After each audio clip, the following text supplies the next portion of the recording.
একটি ছোট্ট গ্রাম যেখানে একটি পুরনো স্কুল বাড়ি ছিল।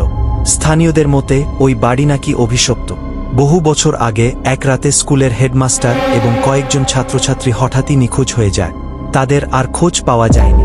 এরপর থেকে স্কুলটি বন্ধ হয়ে যায়, আর রাত হলেই বাড়িটিতে ভৌতিক আওয়াজ শোনা যেত। একদিন গ্রামের কিছু তরুণ তাদের সাহস পরীক্ষা করার জন্য স্কুল বাড়িতে রাত কাটানোর সিদ্ধান্ত নেয়। তাদের মধ্যে ছিল রাহুল, শুভ এবং মিতালি। রাত ঠিক 1-2টা বাজে হঠাৎ জানালার কাচ কাঁপতে শুরু করে। একটি ঠান্ডা বাতাস তাদের গায়ে স্পর্শ করে যায়। তারা সবাই মিলে একটি পুরনো ক্লাসরুমে গিয়ে দেখে একটি ব্ল্যাকবোর্ডে কিছু লেখা ভেসে উঠেছে, আমাদের মুক্তি দাও। তারা ভয়ে পেয়ে পালাতে চায়, কিন্তু দরজা বন্ধ হয়ে যায়।